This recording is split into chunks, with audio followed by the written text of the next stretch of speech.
On a dark night on Xinjiang's heavenly mountain, the people holding fire continue their search for something. After enduring 15 days there, a person sits in a study room, clutching a document filled with bizarre yet authentic words. It is the legendary secret manual left behind by the sword immortal approximately 600 years ago. The person in possession of the manual laments that he would have taken it with him if he could, but his dantian was destroyed, preventing him from doing so. He believes that if other martial artists discover his possession of the manual, they will attempt to steal it. Consequently, he decides to conceal it before anyone else arrives, and he places it in his mouth. Just as he finishes swallowing it with difficulty, two individuals approach him from behind.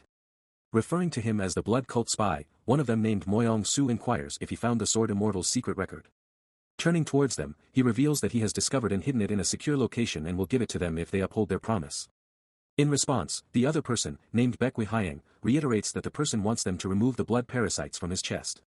Drawing his sword, Moyong asserts that it is unnecessary because even after the blood parasite is eliminated, the person will have nowhere to go. Moyong discloses that this person is WoonHwi from the Yang So clan, who was abandoned by his clan after experiencing a chi deviation that led to the destruction of his dantian. A decade ago, he was abducted by the blood cult, which implanted the blood parasite in him. Subsequently, he was manipulated by the blood cult to carry out various tasks on their behalf. Pointing his sword towards WoonHwi, Moyong asks if there is any place that could offer him freedom after such a prolonged period. Taken aback by Moyong's knowledge of his background, WoonHwi inquires about his intentions. Moyong demands that he hand over the sword immortal's secret record first, stating that he will consider removing the blood parasite if WoonHwi complies. With a sword pressed against his neck, WoonHwi asserts that the sword immortal's secret record is hidden in a place only he can find. He explains that he does not expect the orthodox to make an exception and accept him, leaving Moyong puzzled. WoonHwi expresses his sole desire to be free from the blood parasite and live a normal human life, promising to willingly give them what they want if they fulfill that request. In response, Hyang mocks and laughs, remarking that WoonHwi has thought it through quite well. Meanwhile, Moyong thrusts the sword into WoonHwi's heart, asserting that it was evident for a lowly spy like him to hide it within his body. Shocked, WoonHwi wonders if they had planned to kill him from the beginning as Moyong withdraws the sword, leading to intense pain and blood loss that overwhelm WoonHwi. As he struggles to maintain his balance, Moyong urges him not to harbor hatred towards them because, as a spy, he was destined to die from the moment he became one. In a state of shock, WoonHwi reflects on how he ended up living such a life when Moyong delivers another lethal strike, causing him to collapse onto the ground. However, along with tearing his body, this strike tears the immortal's secret record inside his body as well, leaving Moyong shocked. Just then, blue flames of fire suddenly start to surge out of WoonHwi's body, intensifying his shock and making him question its reality. Consumed by flames emerging from his body, WoonHwi finds all his efforts useless and longs for a better next life, hoping to be less pathetic than his current one. After some time, a splash of water on his face jolts him back to consciousness, and he exclaims how cold it is while the boys in front of him burst into laughter. Shocked, he examines his body but discovers no wounds or burns. Just then, the boys in front of him address him, surprising him by hearing those familiar voices. As he looks up, he finds Song Chuabaek and Song Woo-hyun, the blood cult martial masters, who claim to have won the drinking bet this time. WoonHwi wonders why they look so young despite being the same age as him. However, as soon as he catches his own reflection in the mirror, he is consumed by shock to find that he, too, has become young. Just then, one of the two boys kicks him from behind and demands payment for losing the bet. Falling down from the kick, WoonHwi experiences intense pain in his head, which leads him to contemplate why the pain feels so real if it's just a dream. Getting up, he asks the boys what day it is, which confuses them. Frustrated, WoonHwi repeats his question, and the other boy standing behind them reveals that it is the 9th day of the 9th month in the year of the dog. Upon hearing this, WoonHwi realizes that he has traveled back in time exactly 10 years from the day he died. Observing his reaction, the boys assume he has gone crazy from drinking too much. Suddenly, WoonHwi's mood shifts from frustration to joy, and he embraces the boy, expressing his genuine happiness to see them. It is then that he recalls the incident that occurred on the same day and year in his past, where a group of strange people arrived at an inn while the innkeeper was sleeping outside. Mistaking them for customers, he called out to WoonHwi to greet them, but before he could say anything else, one of them stepped forward and swiftly severed his head with a sword. Some time later, when WoonHwi emerged, he was shocked to see the lifeless body of the innkeeper with its head resting on his lap. Remembering this, WoonHwi begins to search for something in his drawer while the confused boys inquire about his actions. WoonHwi tells them to leave the place if they don't want to die, leading them to assume he's avoiding paying them. In response, they decide to beat him up. Meanwhile, WoonHwi, engrossed in his search, finally finds what he was looking for, a short sword, his mother's only remaining possession. Holding it, he recalls regretting losing it in his previous life when he left it behind. Suddenly, loud screams reach his ears, causing him to feel intense pain, and he wonders what is happening. While WoonHwi and the boys remain bewildered, they hear people outside begging for help. While the boys discuss that the voices are coming from outside, WoonHwi believes the sound is too loud to originate from there. While hiding his sword in his clothes, he thinks that this is not the time to contemplate, as the commotions prove that the same incident has started. While the boys peer through the door, contemplating who these people are, WoonHwi steps forward to take a look. As he peers through the door, he sees blood cult members spread throughout the inn, killing people and making some of them captives. WoonHwi remembers this as the day when he was kidnapped as well. While the two brothers contemplate their origin as being from the Green Forest, WoonHwi reveals that they are blood cult members. Turning back, he says that they should also run away to save their lives before those people come upstairs, while the two brothers contemplate if they are really from the blood cult. Annoyed by their useless questions, he states that they can go and ask themselves, while he will prefer running away. Looking at him, they also decide to escape, while WoonHwi gets out, thinking that he does not have time to look after them. However, just as he is about to leave, he remembers that there was a fourth person with them as well, a boy named Asong. Remembering him, WoonHwi realizes that he was the only person from the entire clan who took his side. So he runs towards Asong's room, where he is engrossed in a deep sleep. Opening the door, he tells Asong to get up, making him shocked. As he gets up, exclaiming that he became scared, WoonHwi grabs his arm and tells him to run fast, making him confused. On their way, WoonHwi explains that the members of the blood cult have invaded the place and will soon charge into the inn itself. Confused, Asong asks if the blood cult was not defeated by the Muram alliance, yet WoonHwi tells him to believe his words. Looking at the path WoonHwi is using, Asong asks if they do not have to go towards the entrance, but he disagrees. He reveals that the entire village has been surrounded, and if they use the real entrance, they will get caught. Scared, Asong gives him the idea of simply going back to the room and hiding in the cupboard, yet WoonHwi denies it, saying that it is an easy hiding spot. WoonHwi tells that those people are not there to find sacrifices but have come to catch children like them and will look for them at all the possible hiding places. Therefore, if they hide in a place like a wardrobe or a wine vat, they will easily get caught and be dragged outside. Scared, Asong asks if they will die after being caught, yet WoonHwi forbids him to say ominous things like that. He states that they will find such a place to hide where those people will not even think of looking. After covering some distance, they reach a house and enter it. Standing in front of a lavatory, Asong asks if this is the place he was talking about, and WoonHwi agrees, stating that this is a place where no one can even imagine looking. Finding it disgusting, Asong says that he cannot hide in a place like this, yet stating that they do not have any other choice, WoonHwi pushes him inside. Closing the door after him, WoonHwi thinks that the blood cult members would never think of this place as a hiding spot. Coming out of the house, he thinks that he now has to find a hiding place for himself. Just then, he sees a stable nearby and gets an idea. Making the horse run away, he hides himself inside the hay, thinking it would be a good alternative hiding place unless a first-rate martial artist uses chi sense to find him. To prepare for that scenario, he takes out his short sword just as he begins hearing a voice coming out of the sword telling him not to touch it with his dirty hands. Confused, he asks where this sound is coming from, and the short sword tells him to wipe his hands once again, saying that he cannot look down on a sword that speaks. Scared, WoonHwi wonders if this sword is possessed by a ghost. Upon which, the sword states that it is just a short sword of the So clan, which was left for him by his mother. Just as the sword realizes something, it asks if he was able to hear it and materializes in the form of a woman, asking if he can see her in this form as well.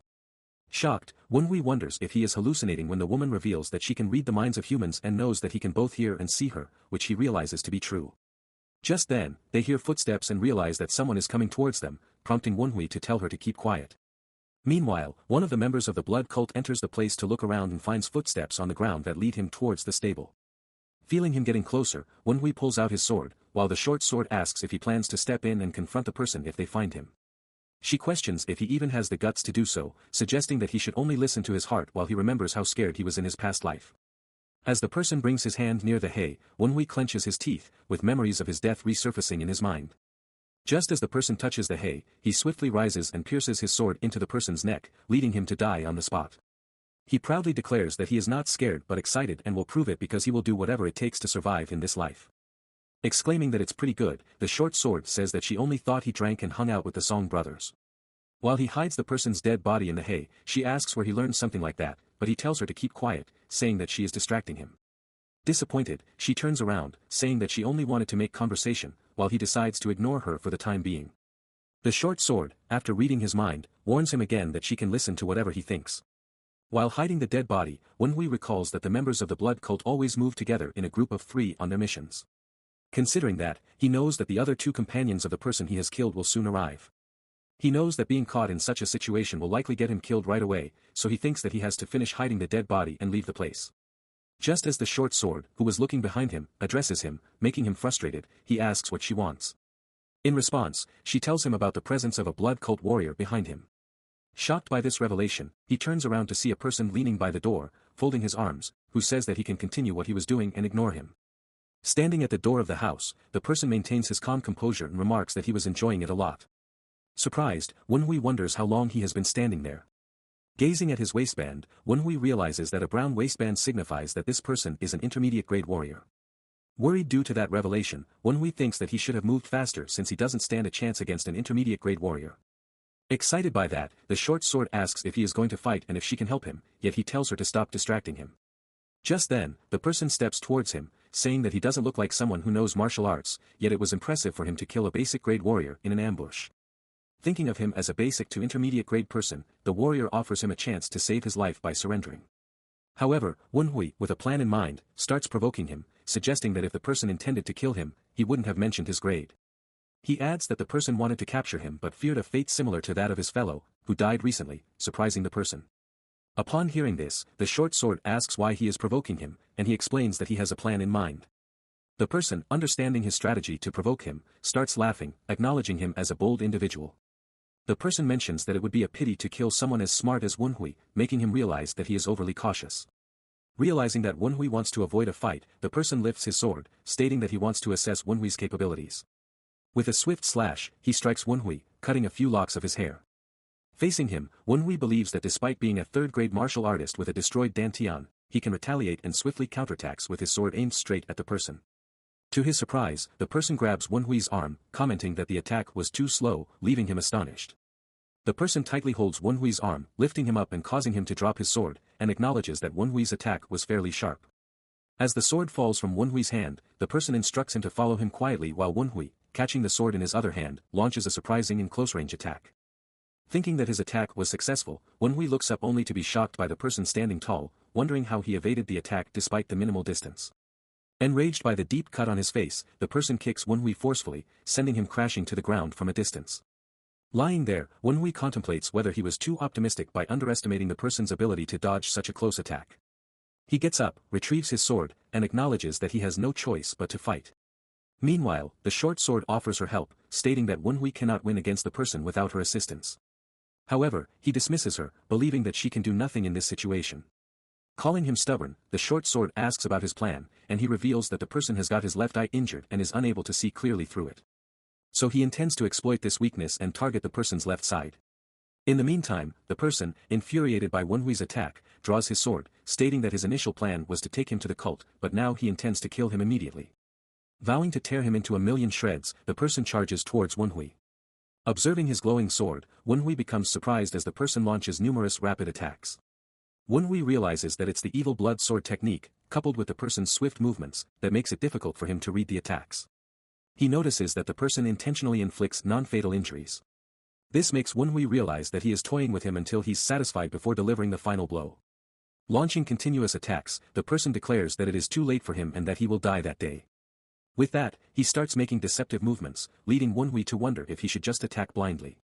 Just then, the short sword instructs him to stab from the front, and he follows her guidance, causing the person to be shocked as he collapses to the ground. Surprised, WoonHwi looks up and realizes that he successfully blocked the attack, while the short sword remarks that he would have died without her assistance. WoonHwi turns to her and asks if she was able to observe the person's moves, to which she replies that the movements of such a weak opponent were obvious. She then inquires if he still wants her to remain silent during the rest of the battle.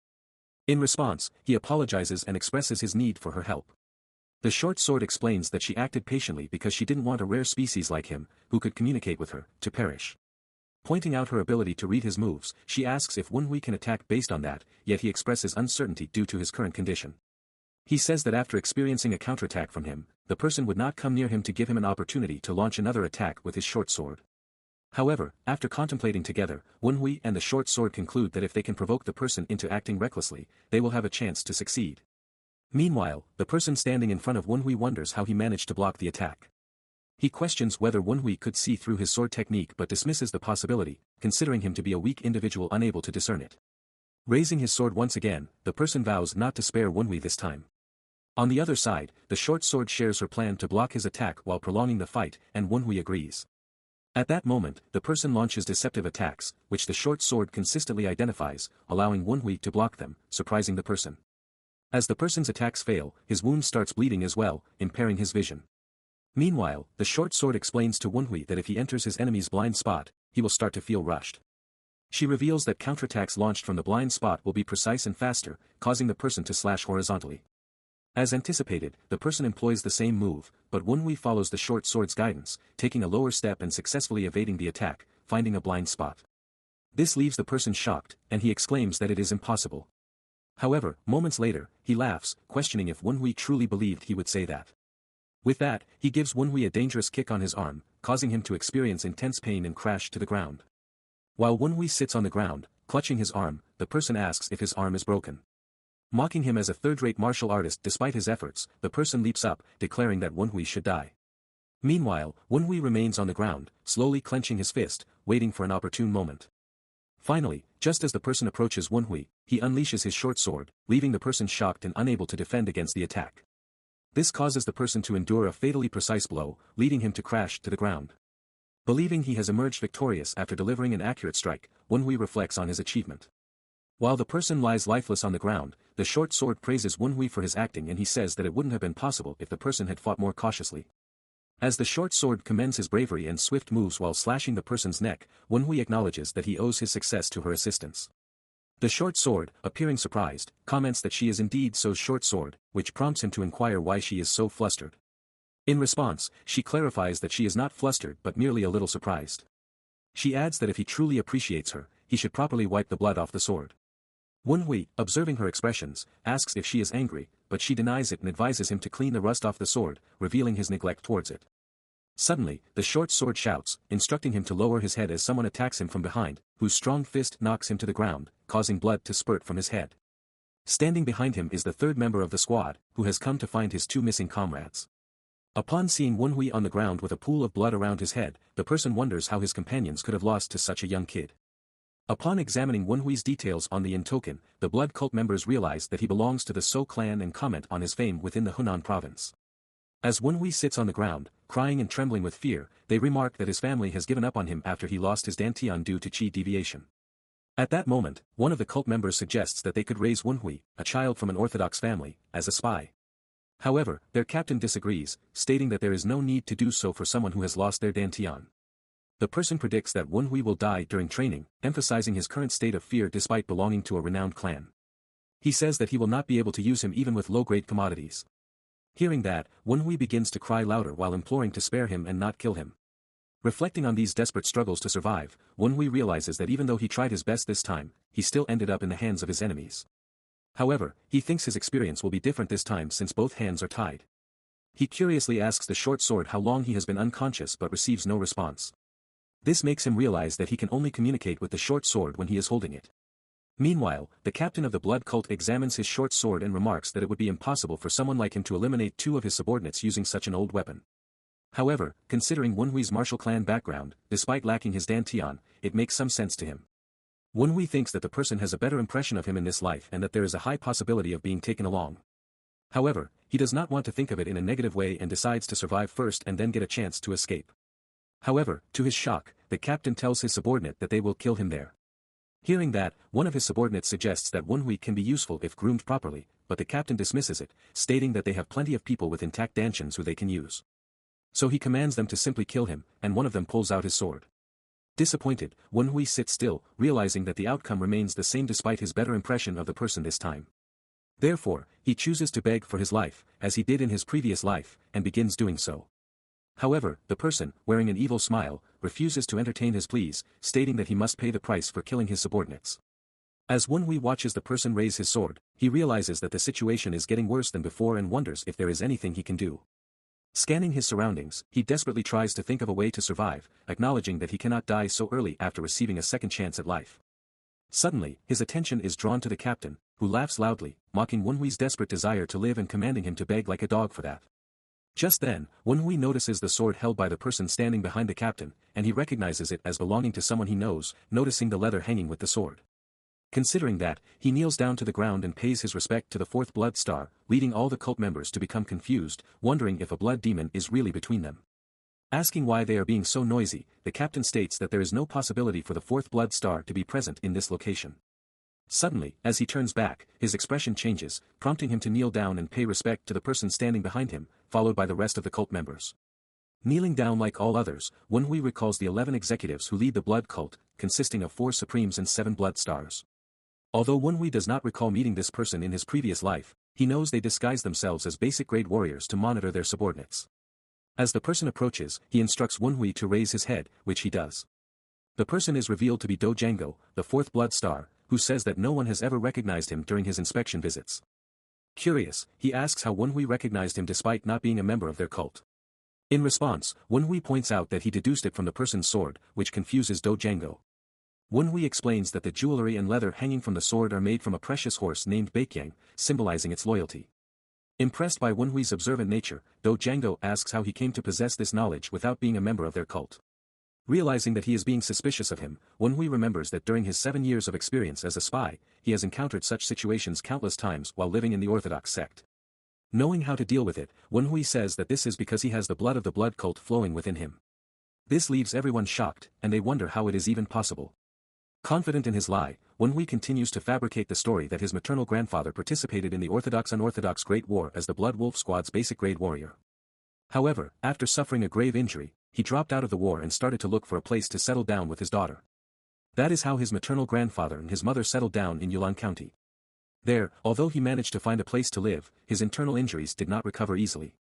In order to earn money for his medicine, WoonHwi's mother started to work for the So clan as a servant. There, she met his father, and he was born. Hearing this, the Blood Star asks if his maternal grandfather was really in the Blood Wolf Squad and holds his sword, telling him to continue talking. Considering that only this much lying is not enough, WoonHwi continues and says that when he was young, he went through tough training that his maternal grandfather gave him. Every time he grumbled due to the training, his grandfather would talk about the Blood Wolf Squad captain and his son, No Sangu, saying that Sangu went through it all when he was his age. Hearing this, the Blood Cult members start to wonder how he knows about the former Blood Wolf Squad captain and the current Blood Wolf Squad captain. He continues to state that his grandfather used to say that the Blood Cult would eventually find them one day, and talked about how much he missed the Blood Cult even on his deathbed. Looking a little convinced, the person then asks about him killing 2 of their cult members with the destroyed Dantian. Just then, the captain intervenes, telling the Blood Star not to listen to the boy. Enraged by his interruption, the Blood Star turns to him and asks if he told him to interrupt. Seeing how angry his interruption has made the Blood Star, the captain quickly apologizes. Observing how scared the captain is by the Blood Star's gaze and words, WoonHwi realizes the power that the Blood Star holds. Apologizing for the disturbance, the Blood Star then reveals that there is something weird about him. He mentions that killing the cult members could be an act of self-defense but wants to know why WoonHwi did not reveal his true identity in front of the captain and begged for his life instead. In response, WoonHwi says that he was just scared after being punished for killing the 2 cult members and lowers his head, asking for forgiveness. While looking down, WoonHwi thinks that the Blood Star is sharp because, even though he has mixed truth and lies nicely, he is able to analyze the situation and highlight what was weird. Just then, the Blood Star gets up and begins to laugh loudly, exclaiming that he took the joke too far. He states that since WoonHwi's grandfather is a Blood Cult member, it makes WoonHwi their brother, and he offers him to act upon his grandfather's will and join their cult. Agreeing, WoonHwi remarks that it would be a great honor for him, and his grandfather would also be happy. In his mind, he feels relieved to have survived but thinks that he has ultimately agreed to join the Blood Cult. After he agrees to join the Blood Cult, his hands are untied, and he pays his respects to the Blood Star, who welcomes him back into the cult. However, WoonHwi feels disappointed that, even though he has survived, he has ended up in the Blood Cult again.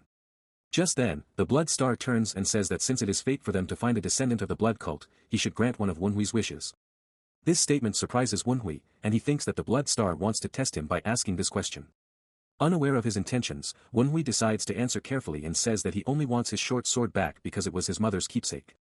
Hearing this, the Blood Star asks the captain to give the sword to him, which he is reluctant to do. However, when asked in a threatening tone, he hands it over to the Blood Star.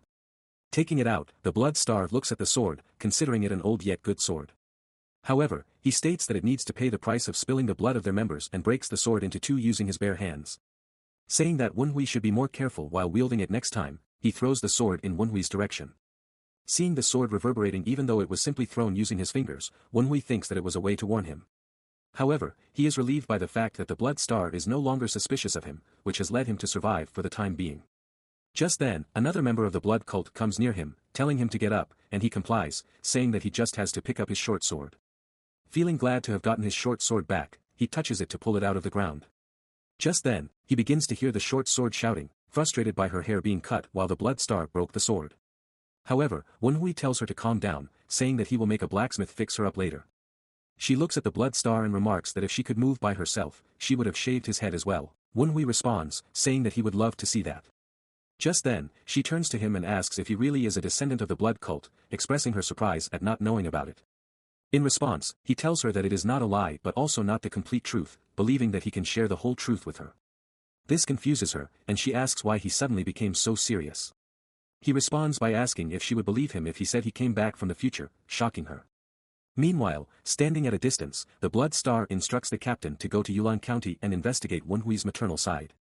Hearing this, the captain asks if he also felt it, and the blood star agrees, stating that WoonHwi had been observing his every move and judging his intentions as if he were a trained spy. As WoonHwi walks away, the blood star tells the captain to keep an eye on him, considering his extensive knowledge of the blood cult. On his way to the blood cult, WoonHwi confides in a short sword about his past as a spy for the blood cult for 10 years, his subsequent death, and his resurrection in the present. In this manner, he has returned to 10 years ago and can even communicate with her, leading her to believe that he is not the same WoonHwi she knew. Hearing his story, the short sword considers him very unlucky to have gone through all of that only to experience it again after returning in time. She asks if it would have been better if he had ignored Asong, but he explains that he couldn't do that because Asong was the only one who treated him like a human in his previous life. He remembers how Asong lost his life while protecting him, creating a debt that he feels obligated to repay.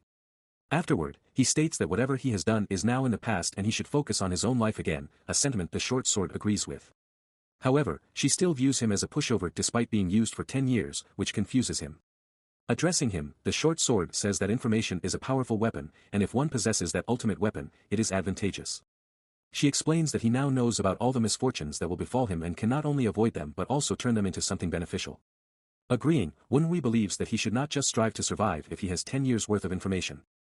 Instead, he should seize this opportunity to make his second life even better, a notion the short sword supports. However, she advises him to lower his voice, cautioning that others might consider him insane for talking to himself, making him realize that he got too excited for a moment. He then begins contemplating the opportunities he will have, particularly the chance to learn martial arts again. The short sword questions how he will be able to learn martial arts with a destroyed Dantian, but he acknowledges that this information is currently uncertain, suggesting they ignore it for now. Hearing this, the short sword proposes that if he can accumulate his internal energy again, she can teach him martial arts, surprising him. Observing his surprise and curiosity, she mentions that it is a short sword technique known only by her former master, and she is likely the sole current bearer of that knowledge. The idea of learning martial arts with a sword appears funny and impossible to him, so he declines it. Angry at his response, the short sword mentions a proverb, "Sparrow near the school sings the primer," indicating that knowledge matters the most and she knows more than him. She states that she will now teach him how to do it, to which he agrees. Suddenly, blue flames start to emerge from his hand, surprising him and leaving him curious about the reason behind them. All of a sudden, he finds himself floating in an open space and wonders where he is. Just then, a voice informs him that since he has obtained a sword, his future has been opened.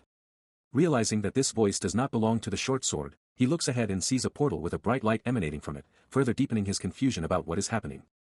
Suddenly, he jerks awake and realizes he is back in the carriage where he was sitting. The short sword catches his attention and scolds him, asking where his mind went while she was explaining the steps. He shows her his glowing hand and asks if she can see it. She inquires what it is, prompting him to explain that the dots on the back of his hand resemble the Big Dipper. In response, she becomes frustrated and says that she can only see his hand, questioning if he slept while she was teaching him martial arts. Then she disappears, telling him that she will not speak or appear again until they reach their destination. This makes WoonHwi wonder if he is the only one who can see these things. In reply, WoonHwi estimates that it will take them 15 days to reach their destination and asks if she will be alright during that time. She replies that she is merely feeling tired, and he understands. Lying down next to the other kidnapped children, WoonHwi contemplates what exactly he experienced, recalling that he saw the same blue flame when he returned to his past. Looking at the blue dot on the back of his hand, he speculates that it is somehow connected to the secret record of the Sword Immortals.